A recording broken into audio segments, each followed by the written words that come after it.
Today I have a 2003 6-liter powerstroke that's hydrolocked. This one's actually hydrolocked from a bad injector tip or a bad injector seal. We'll find out in a minute.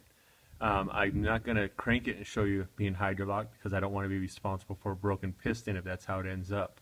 So you have to take my word for it that it's hydrolocked. They can happen from EGR cooler or an injector. I've never had head gaskets or anything else do it, but usually it's always an EGR cooler or injector. Quizzed the customer, asked him if it was using coolant. He said no, and it was full, and also you can smell the fuel, so I'm going to find the injector. Now there's a few things that may help you out with it. You can always check it for codes. If you have a misfire code, that may lead you towards it, but not necessarily, because sometimes when the injector's failed, that injector, let's say it's number 8 or 6 or 4, I'm referring to the driver's side here, it can push the fuel back and cause a misfire on a cylinder that's next to it, whether it be 2, 4, 6, or 8. So you can't always count on that, but it will lead you towards the side, so that helps out. So again, now this one's fuel, and I'm going to show you a trick on the exhaust manifolds, what to look for that may help you out, whether it's fuel or coolant. So let's go underneath it and look at this one. Okay, this is the passenger side, and what we want to do is look around the ports and see if we can see anything, because a lot of times that'll be our best friend or give us a hint or anything else. But this one looks pretty good. You look at all the different ports here on the passenger side, and I don't see any signs of moisture, no signs of a problem. So I'm going to pretty much not worry about the passenger side right now. So let's take a look at the driver's side. Okay, here we are on the driver's side now. And as you can see, we definitely have some moisture. There it is on the up pipe. We can see that has quite a bit of fuel. And then what we want to try to do is look around the ports and see if we can find one that's worse than the others. Maybe give us a hint and help to ease a little bit here on the checkout on the inspection. So number 8 is definitely wet, but if we're going to suspect that or expect that, just because it's going to accumulate there as everything rolls back, and that it'll be blown back there too. So number 8 looks suspicious, but we're not sure. 6, same thing, but is it just all from accumulation? Not sure there. 4 looks relatively dry, and number 2 does show signs of it. I'm not sure how this is going to turn out, but again, these are just things I'll try to do to clue me in. At least I'm going to go after the driver's side on this one and not waste my time trying to get the passenger side glow plugs out to free this one up. And also what I want to do point out here, since I know this is fuel issue, not coolant, I've disconnected the fuel pump itself.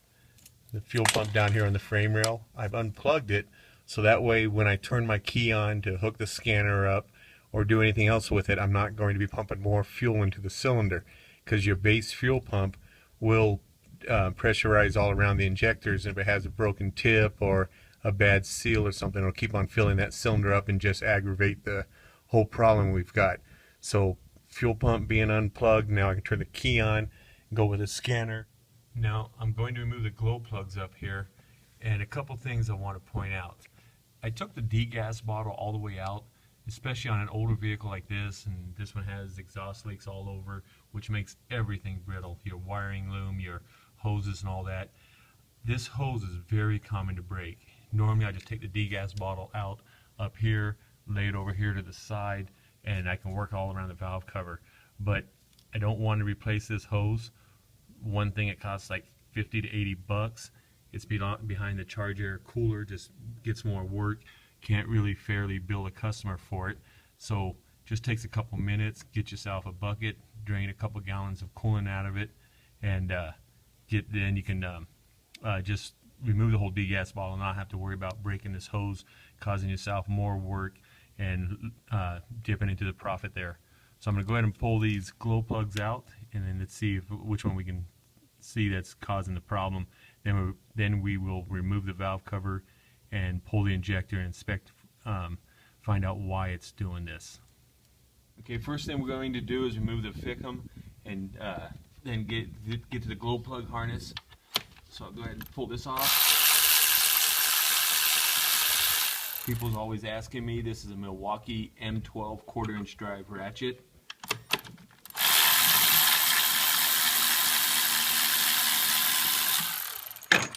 And one of the pointers I do with the Ficums is I lift up and I pull out on the Ficums and I squeeze the wires back here and rock it while I'm pulling the Ficum out.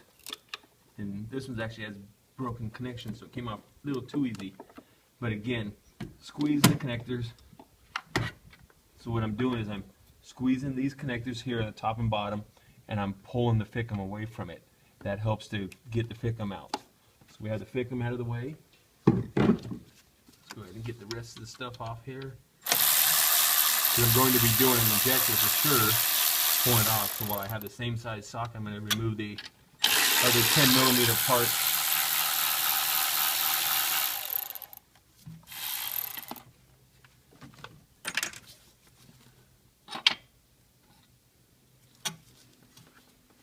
Remove the bracket. Now we do the glow plugs. 03, early 04s are a lot better because the bus bar, the glow plug harness, comes off as one assembly and it's a lot easier. They usually don't break. Now on these clips, you'll see here that it's latched, it's locked. You can push it down with a screwdriver. I usually just grab a pair of pliers, and then you see the exposed part here. We're just going to push it the other way. Now it's able to be released. Once you start to see the tab out, not the part that actually had like the grooves in it, and squeeze here and then pull it apart. Lift it off the stud down there. And again, like I said, the 03, 04s are nice because you can just pull it all off like that. Early 04s. So we have that out of there. You may want to consider replacing the O-rings on here if they were leaking oil, but they are common to get hard and start to leak on you. You take a 10mm deep socket and start to undo them. I'm just going to pull them all out. Okay, I have them all loose. Only one came out with a socket, and that's about normal. You see the oil around here from being underneath the valve cover. This one doesn't seem too bad. It's probably not the problem. That was number 8. I just take my flexible magnet. That works the best for me. And I'll fetch each one out of here. And that one's pretty wet.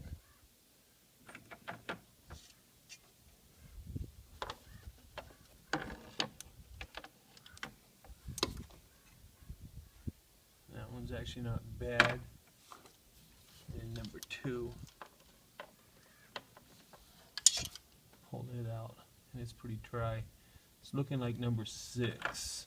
Okay, we have all the glow plugs out on the suspected side, so I'm going to bump the starter over and try to find out which one's actually going to blow the fuel out. So a few things I like to mention.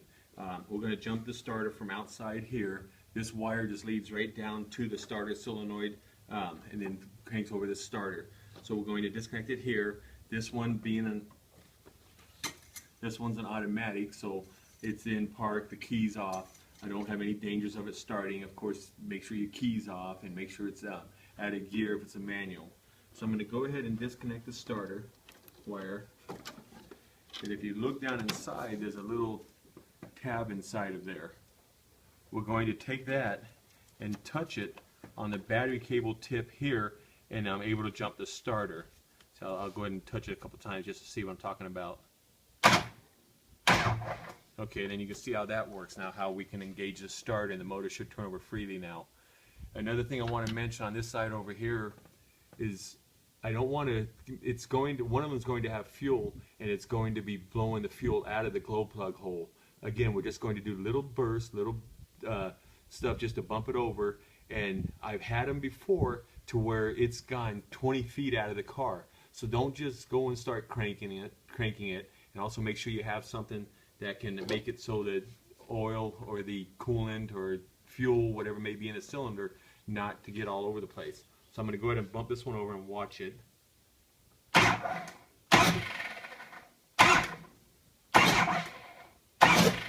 Okay, there we go. We saw the cylinder that's blowing it out. So now we know which one we're after.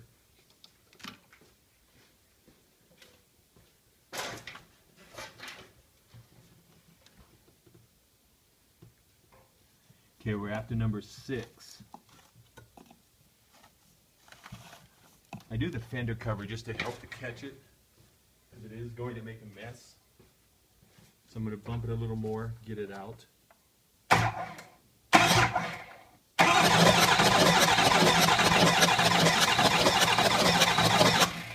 Okay, we have it cleared. Now let's get that valve cover off and inspect what's going on with number 6. Okay, on this side, the driver's side pretty much is the same. Doesn't matter if it's a 2003 all the way up to a 2007 on the trucks. Basically the same thing, a little 2-inch extension, 12mm deep is what I like to use. We'll get all the valve cover bolts except for the rear one. So let's go ahead and pull these off.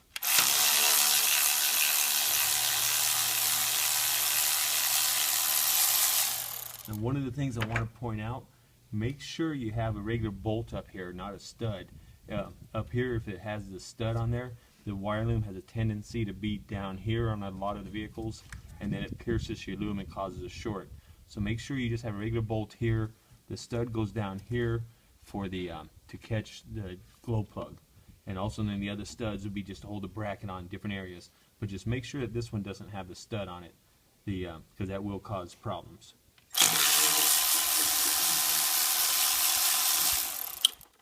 And look, no air hose draping over the fender.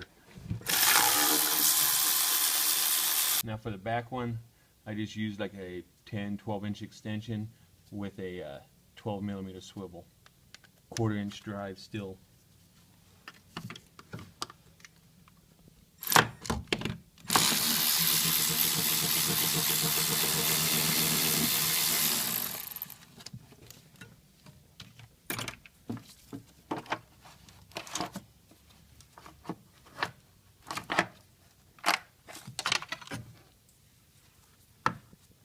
Okay, once you have the 8 bolts out of the oil rail here, fuel rail too, Ford calls it a fuel rail because it pushes the fuel in. I usually call it an oil rail. But anyhow, once you have the 8 bolts out of it, we're going to lift it off. Remember, it should be full of oil, so don't just lift it off and drag it out. So normally what I'll do here is I'll take it, lift it up. I'll use my special tool here to release the oil line connection. What you do here, we need to push this rubber up into there, and there's a spring lock connection inside of there that this tool will release it and help out there. These are available from shopfreedomracing.com. It's a pretty good company that makes all types of specialty tools. So anyhow, I'll install this there, and then I lift up on it, and then if I have the fuel rail off, they come off a lot easier. And I don't know if you can see or not, but that's what I'm talking about as far as there's a lip down inside of there that releases a spring inside of here.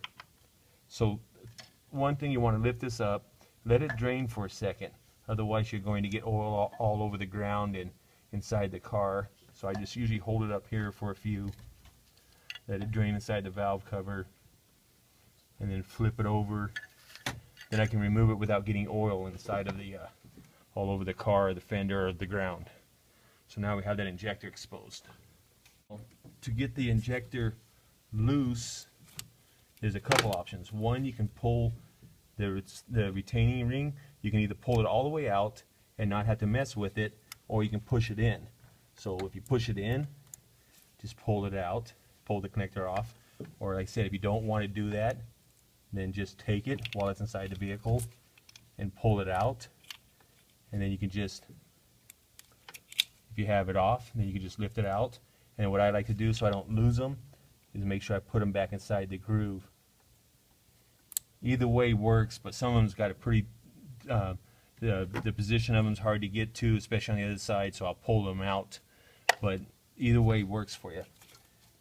Now, I also use a 18mm 12-point socket to release the injector clips up here. You don't want to break these. If you do, most of the rebuild shops, the core is not any good. You can still trade them in at the dealer, but most shops will deduct it from you or take away from your core charge.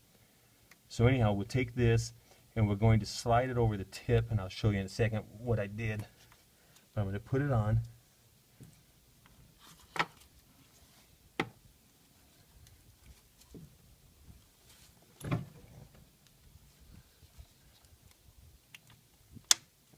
You can hear a snap there.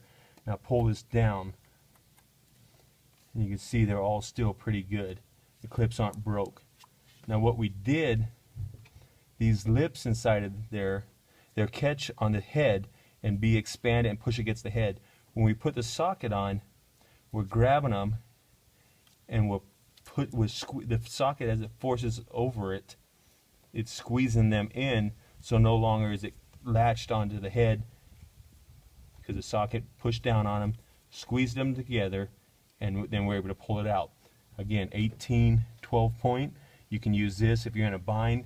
Of course, if you want to buy the correct tool, again, Shop Freedom Racing has all the stuff at a discount price. If you don't want to pay full retail, like off a truck, or the buying them online for the OTCs, just as good as quality, a lot better price.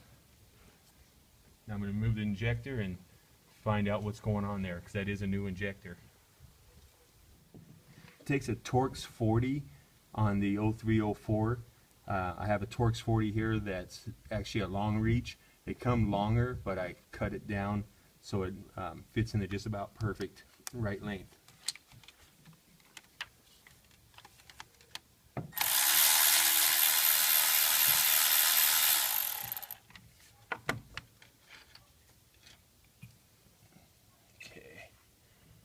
This one, the seal's all damaged and stuff. So let's go ahead and replace this injector. Use a torque wrench putting it in. That's usually what causes this. A couple things can cause this. One, if you don't blow out your bolt hole while you're during assembly and you get a false torque because this is pushing down on hydraulic fluid, can cause it. Or if you don't use a torque wrench, you under torque it, it'll cause it. And I have seen these where they're over torqued and this bolt breaks. So it's really important to use a torque wrench on here. It'll prevent having issues like this. So let's go ahead and get this one fixed and recheck it. Okay, here's another good pointer. When you have these, when you want to see back down inside somewhere and you can't really get your head inside there to look at it, but you really want to inspect that injector cup for any damage, I'll just take my phone out, get a good, nice shot of it, make sure the light's on it, everything's good. Get it just right, focused in.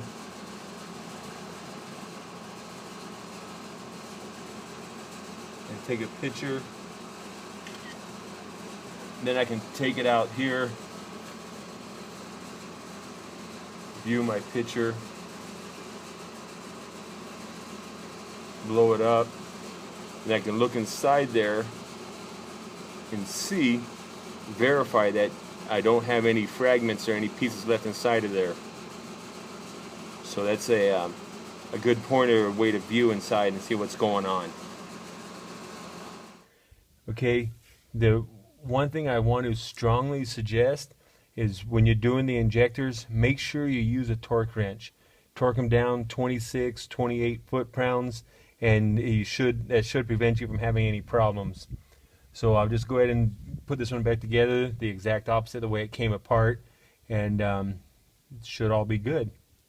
And that's how I diagnose them, or how I check them out when I have a hydrolocked engine. Thank you.